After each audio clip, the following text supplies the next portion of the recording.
Well, it is so good to see you here today. I have had a few people that have asked and said, John, we haven't seen you in weeks. What is up? And I just want to say, I want to thank Pastor Mark. I want to thank the personnel committee. I want to thank you as a church because you allowed me to have some time off because I have been here on staff as your associate pastor now for 20 years. And so I thank you for allowing me that time to do that. I want you to open your Bibles to Luke chapter 14. Luke chapter 14. On average, the great Michael Phelps, the Olympian, would swim between 40 and 50 miles every day. That's over 2,000 miles of swimming every year. Did you know that Simone Biles would spend 7 hours in training 6 days a week every week? They had to eat special diets. They had to live apart from their families. They had to sacrifice years of their life in order to be the best in the world.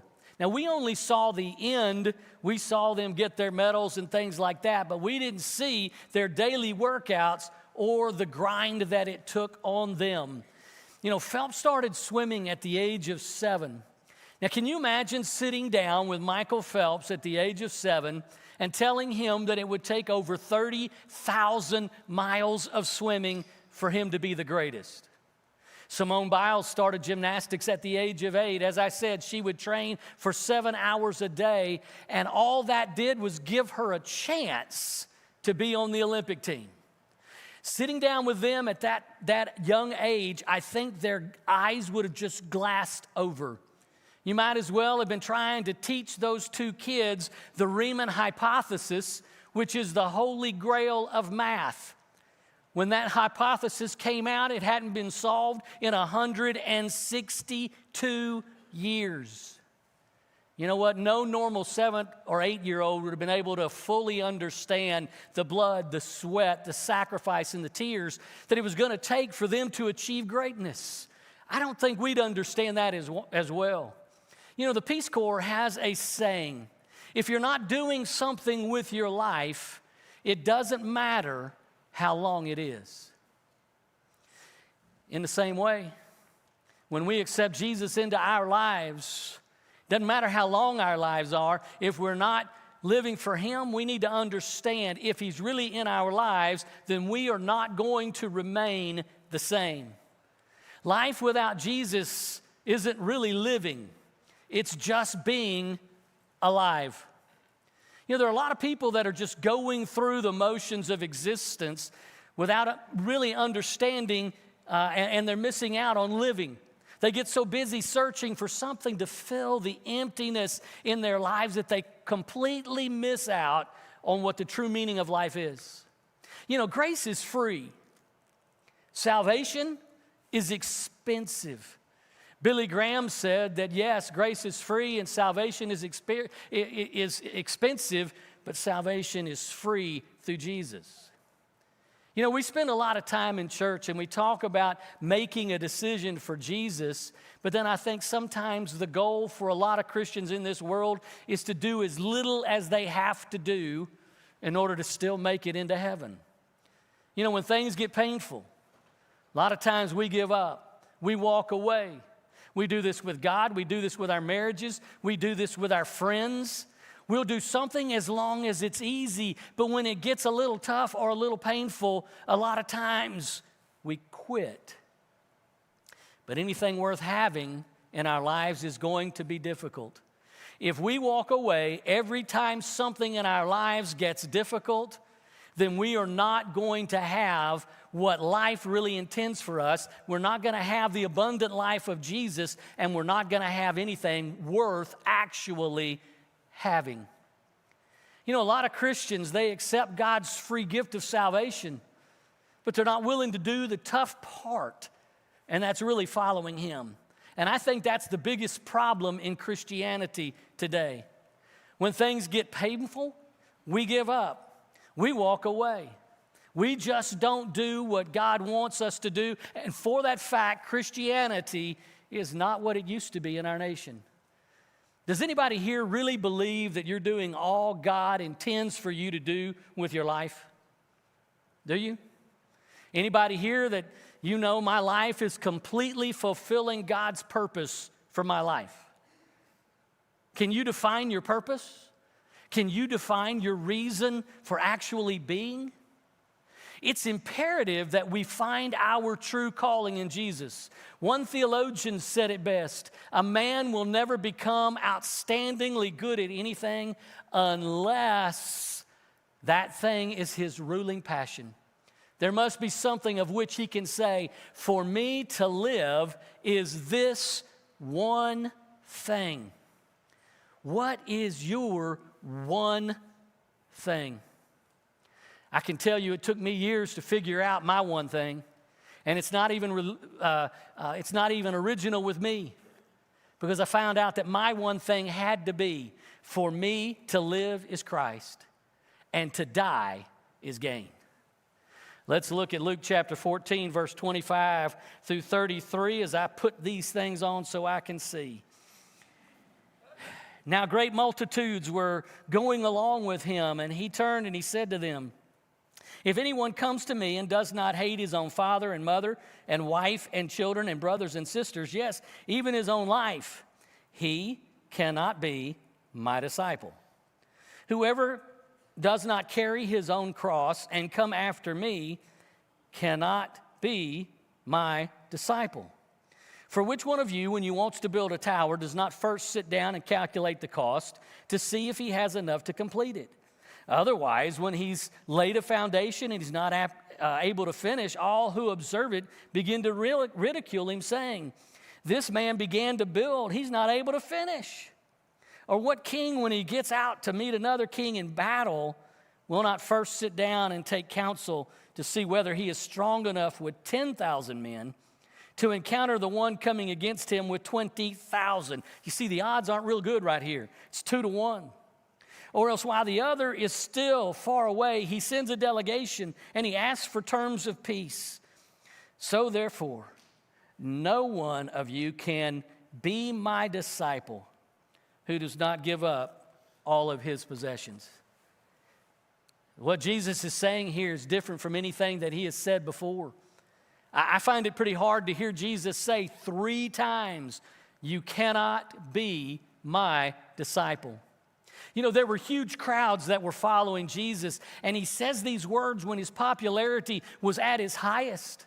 People were excited about Jesus. They were caught up in following him when they didn't even understand what it meant to follow him. And that can happen to us.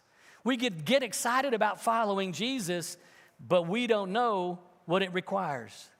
You know, with all the crowds coming around to see Jesus, he stops and he says, if you're going to be my disciple, I want you to understand what that means. I don't want any misunderstandings. You see, I like the fact that Jesus doesn't hide anything from us. He doesn't say, come to me and everything's just going to be great. He tells us what it's really going to cost. Jesus wants us to understand the difference between merely loving him, which is easy, and being a true disciple, which is very, very costly. So let's dig in together. First, we have to know, what is the top priority in your life? Or who is the top priority in your life? Jesus says right here that you got to hate your father and mother and a whole bunch of other people to follow me. You know, it seems like every time Jesus would stand up to the religious leaders of his day, it would draw a crowd. Huge groups of people would follow. They were so impressed with how Jesus would teach the scriptures to the ones that were supposed to know the scriptures, and they started offering him meaningless admiration and praise. They were boasting, hey, Jesus, I'm your biggest fan. You know, Jesus has lots of fans. He gathers a crowd wherever he goes. Even today, we can fill a stadium. We'll go to hear some singer, and we'll put our hands up in the air, act like we don't care. You know, a preacher that's popular like Vodi Bakum or somebody like that can come, and we'll fill a stadium, and we'll be so excited.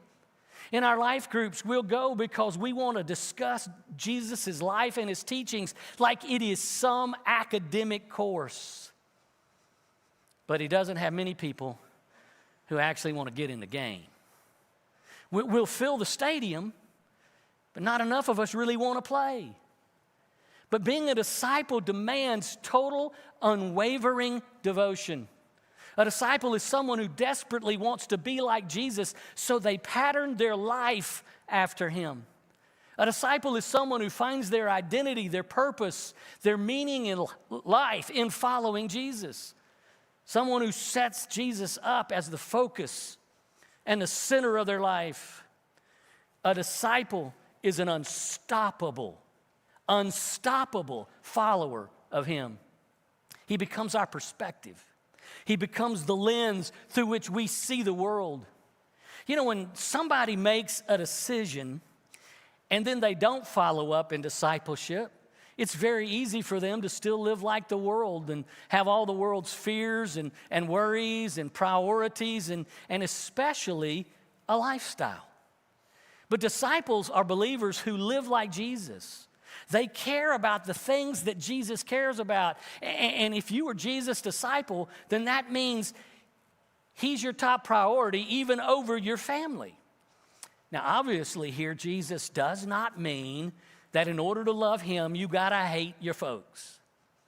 Now, hate is not really how you feel, but it may be what they think because you're taking time away to do what God has called you to do. We need to love Jesus first, and we need to love Jesus the most. You know, the way you feel about him, how you treat him, how you respond to him needs to outshine anything else in your life. A relationship with Jesus has to be over any other relationship with anyone else, and the only comparison you can make between the relationship with Jesus and anybody else, he's saying, would be hate. It's like my love for Robin. Listen, I immensely loved her on that day, July the 28th, 1989. Yes, we had our anniversary 2 days ago. And we've been together for 34 years. And I loved her immensely when we said we were going to love and cherish each other. But I love her more today, honestly, than I did when I married her. You see, my love has grown for her each and every day, and that's the way love is supposed to be. It grows. It can't be stagnant. It either grows or it dies. And the more you learn about Jesus, then the more you're going to love him. And the greater your love for him, then the greater will be your desire to live for him. You see, Jesus would be Robin would be Jesus would be too. Robin would be very disappointed if my love for her outshined my love for Jesus. I hope that every day her love for me is growing stronger. And I looked at her when I said that in the last service to make sure she nodded yes. But it's really not just putting Jesus first. It's as if anything that can even come close to competing with Jesus, then you love that thing too much and Jesus too little. You know, family has a unique way of making you feel guilty when they're not your top priority. As you know, I faced that when my mom passed away on a Sunday, and the very next day I had to leave to go to Ukraine. And I got some texts from family, friends, and things that could not believe the decision I was making. I had some family that wondered what in the world had gone wrong with my head. But I knew that God had called me to do something that outweighed my love for my family.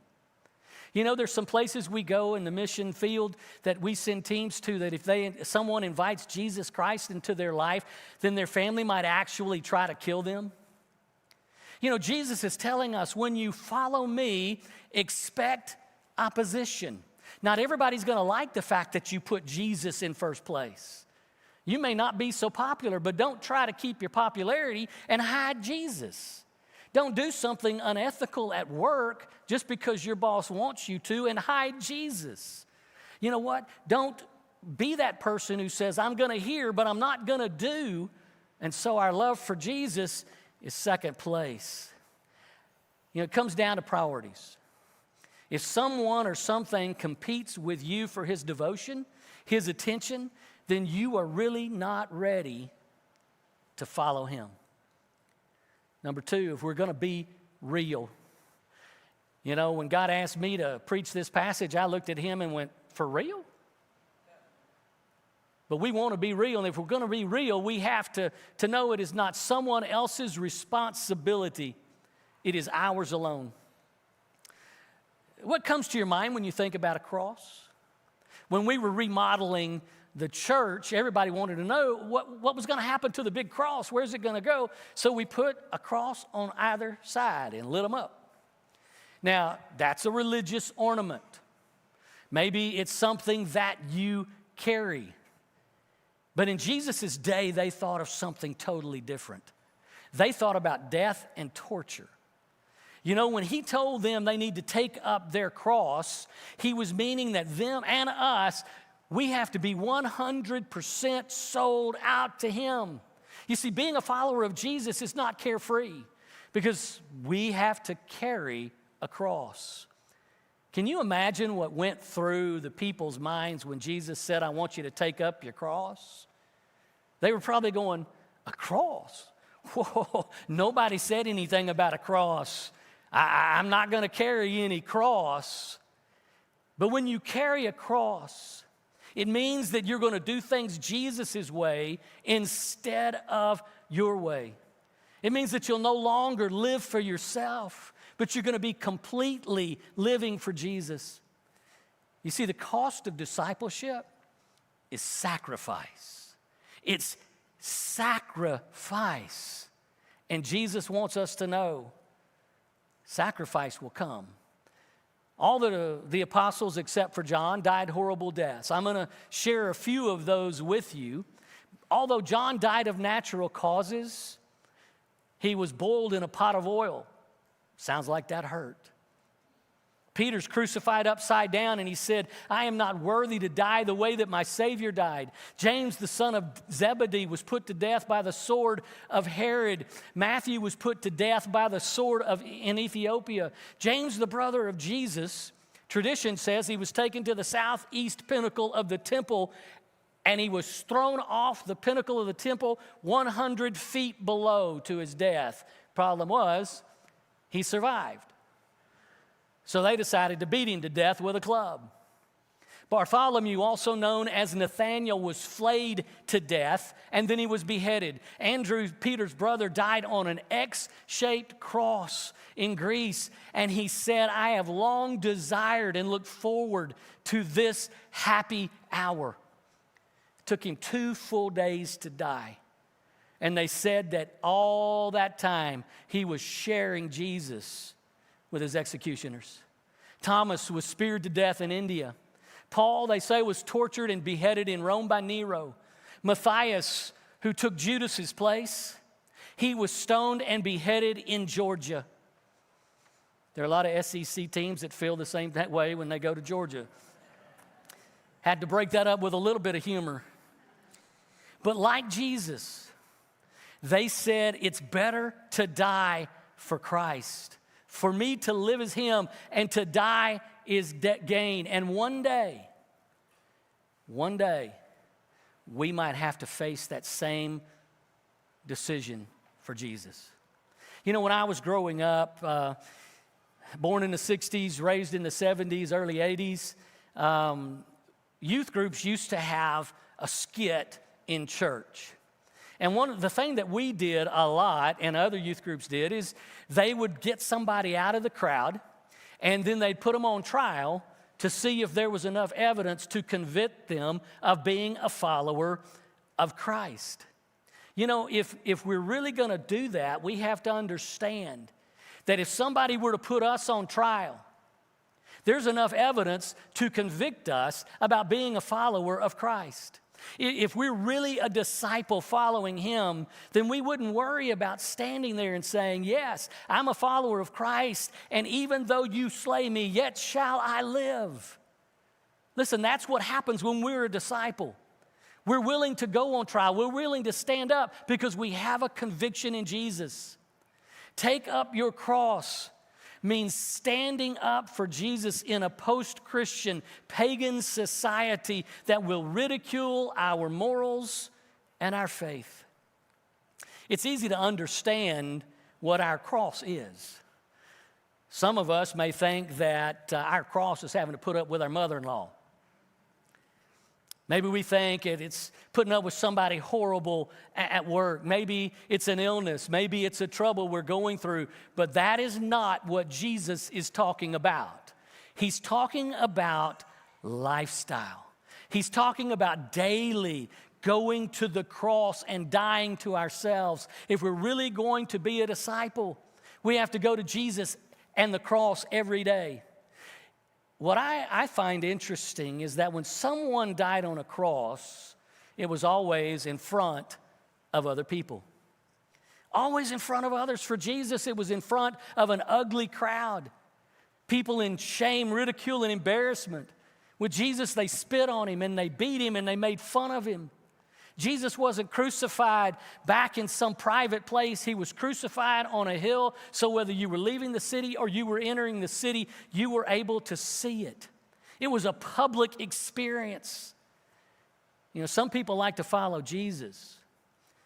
And in our faith, it's not public because no one would ever know you're following him. You know, what does it cost us to follow Jesus? Think about that for just a second. Some people are not experiencing the fullness of the Christian life because they're afraid of what it might cost them. How much did salvation for you cost Jesus? Everything.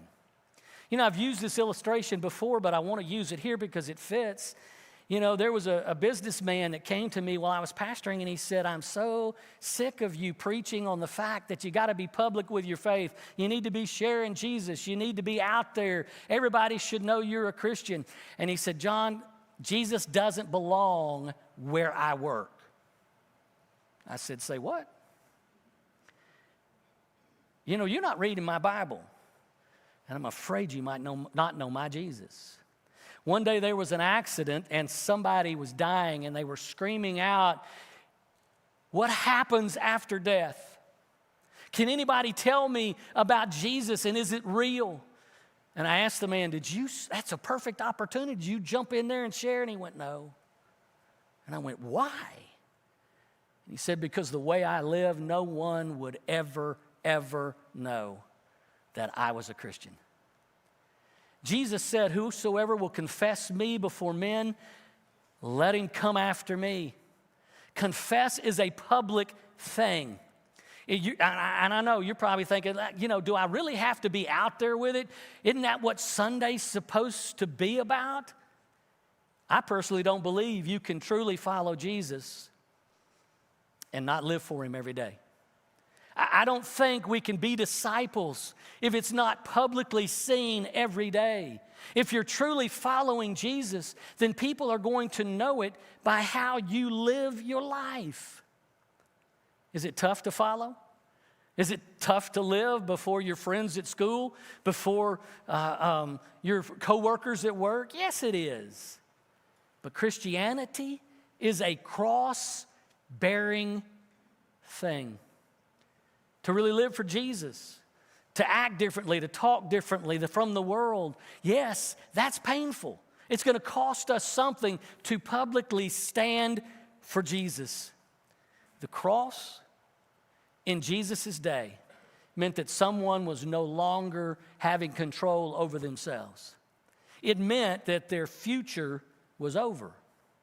And if we are a disciple of Christ, we no longer have control over our future. It means that our lives, ourselves, we're not controlling that. It's all over. Why is it over? Because we have to die to the things that are special in our lives so that Jesus can take preeminence, so that Jesus can be who we want him to be. There might be a relationship. Somebody's in a relationship here and it's causing sin, and you need to die to that relationship. Maybe we need to die to ourselves, our selfish attitudes, our wants, and our desires. Jesus said we have to deny ourselves, take up our cross. What does deny mean? It means give up. It means submit. It means change. It means to no longer be in control. And if we're not submitting daily to the cross when times get tough and we need genuine faith, it's probably not going to be there. But if we're walking with God and we're living with Him and we're studying and we're praying and we're being a disciple, then when times of testing come in our lives and we need real faith, we need to be for real, then we can stand against anything. Being for real, it starts with who's the top priority in your life, and it's taking responsibility and realizing that it is yours alone. But third, to be real, you have to make a total commitment. In verse 28, Jesus, he starts comparing the Christian life to building a tower. We'll compare it to building a house. Now, if you're going to build a house, a young couple last service told me they were building a house and so excited. You're first going to sit down and you're going to look at the costs. You're going to think about the land. You're going to think about the materials. You're going to think about the labor.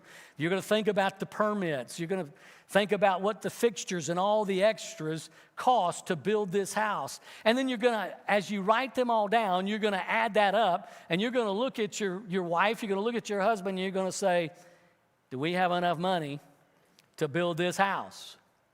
And that is what Jesus is asking us today. In discipleship, are we doing what it takes? He's talking about building a strong Christian life, and to do that, we have to count the cost. Now, the Bible gives us the plans because we know the foundation is Jesus. Then He gives us the building materials, gold, silver, and precious stones. You say, where am I going to get gold, silver, and precious stones? Well, that comes through our daily growing in godliness. That comes through daily serving Jesus as our Savior, working for Him. Now, if we're not growing in godliness, if we're not serving the Lord, then we're choosing to build our lives with wood, hay, and stubble. Those things, when temptation hits us, are just going to burn. But if we're growing and building that with gold, silver, and precious stones, then it'll stand the test of time. I'd rather build with something that's going to stand eternity than something that could get blown over by the winds.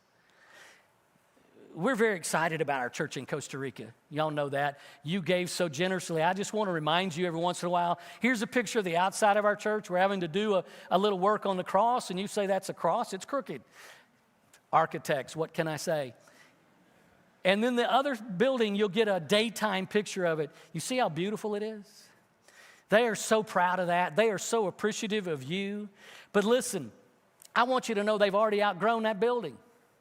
I want you to know they're baptizing and saving more people than they ever have in the history of us planting a church. God is exploding. They have a prenatal ministry for women where girls from all over the country are hearing about this ministry, and they're coming to the church to have a sonogram to see if they're pregnant because they want to have an abortion, but when they hear the heartbeat of their baby, they're choosing life. They're choosing. We're seeing people get saved. We're seeing couples get married. God's doing a great thing. And in a lot of our lives here, there are people that are trying to build just like this. And I'm not talking about the facade. I'm talking about what you do for Jesus. But then there's some others, and you're just kind of wanting to build a hut over in the woods of heaven, like you're in some dumb Survivor TV show. You know, there's a price to pay to build a strong Christian life, to build a life that's going to make a difference in our world, to build a life that's going to stand for eternity. Let me tell you something, it is not free. And if we're going to follow Jesus, we'll pay whatever the price is. Why? Because Jesus has a plan for your life. John, how do you know Jesus has a plan for my life? Because He said it. For I know the plans I have for you, plans to prosper you and not to harm you, plans to give you hope and a future. But He can only fulfill that plan if you will allow Him to do it and you will commit yourself 100% to Him. And then Jesus starts talking to them about war. They didn't want to hear these things. They see the odds are pretty bad. You know, no one's going to go to battle with those kind of odds without thinking it through. Generals, they have to count the cost of the battle when they're outnumbered. Now, they can still win, but they have to think about the strategy of doing so.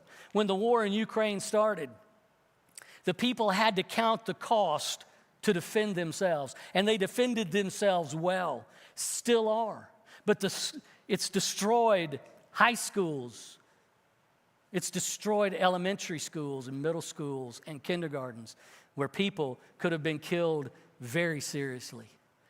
You see, they counted the cost of what freedom was going to mean, and they realized that freedom was going to be graves like this, decorated, thousands of them. And if you could see it, you would see the face of the warrior written how he sacrificed his life on behalf of freedom for Ukraine.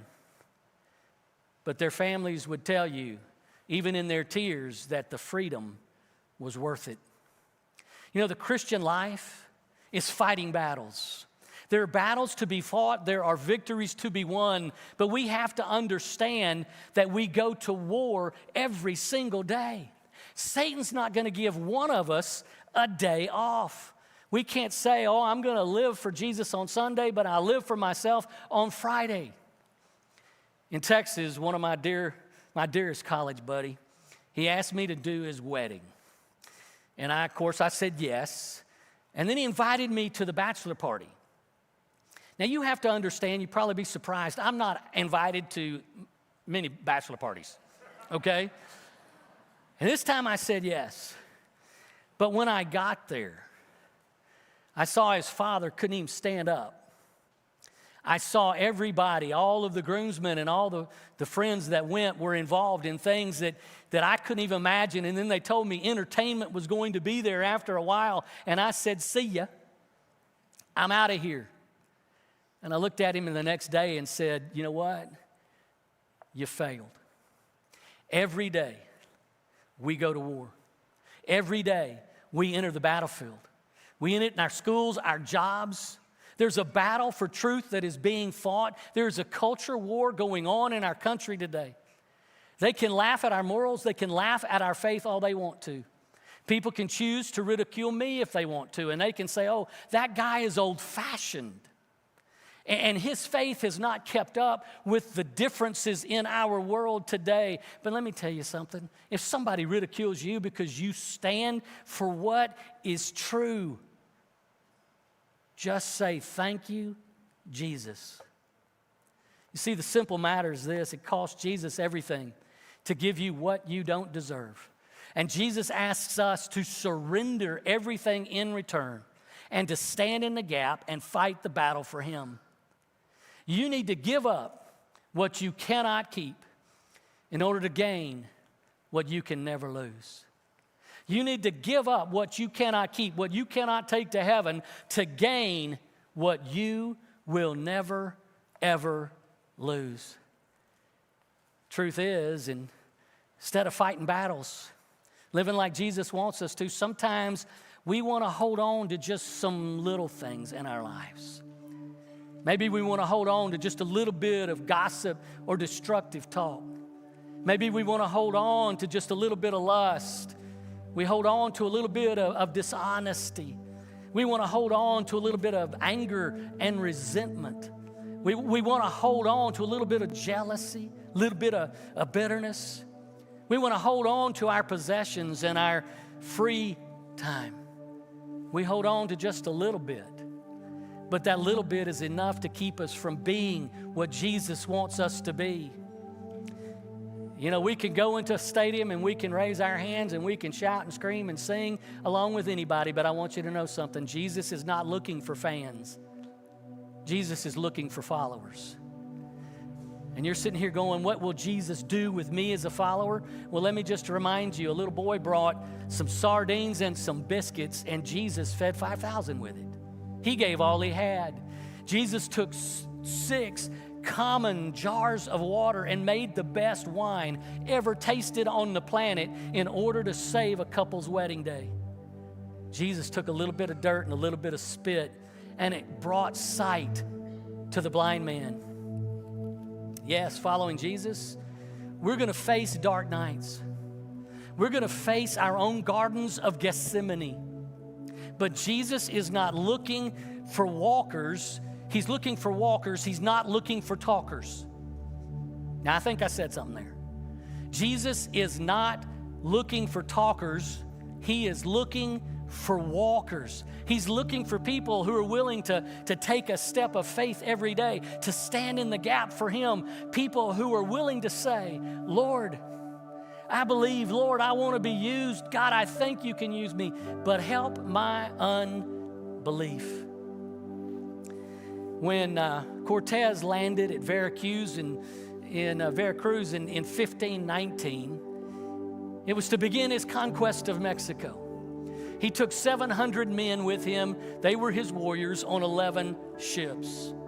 And as the men were standing on the beach, Cortez purposely set fire to all of his ships.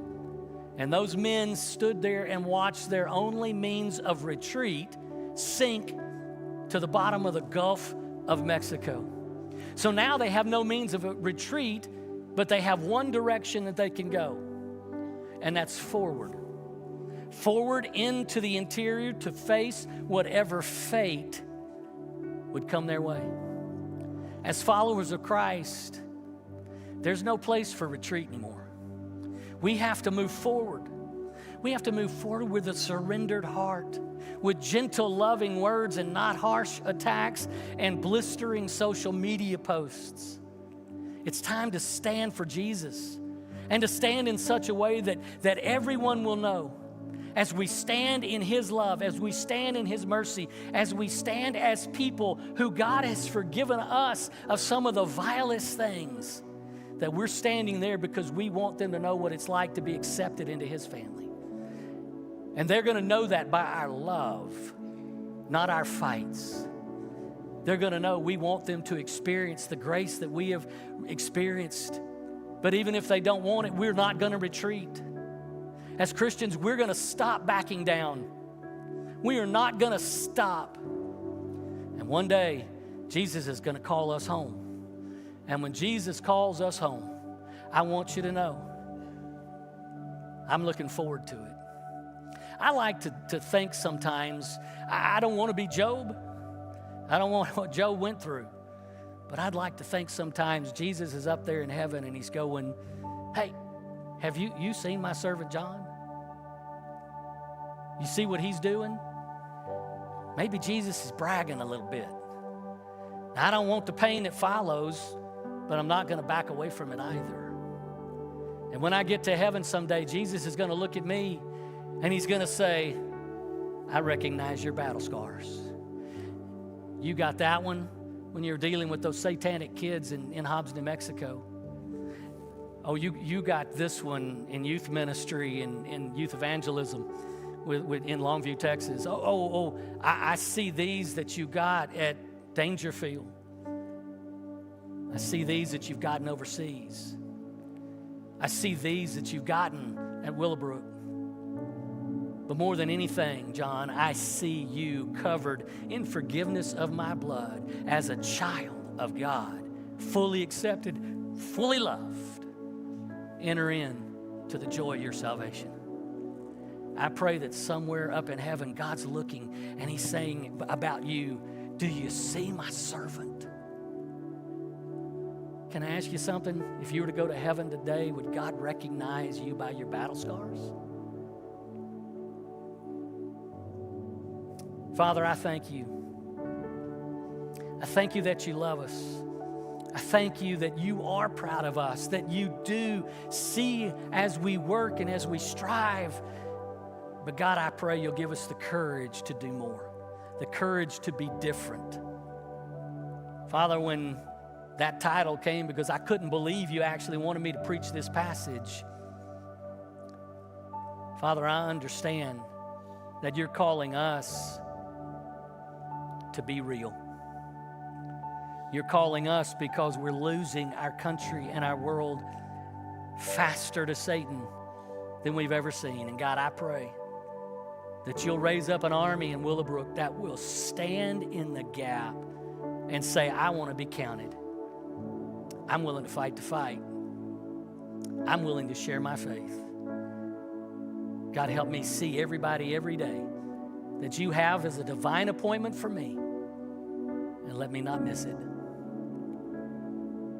Father, as for this church, we're going to serve you. And it's in your name we pray. Amen.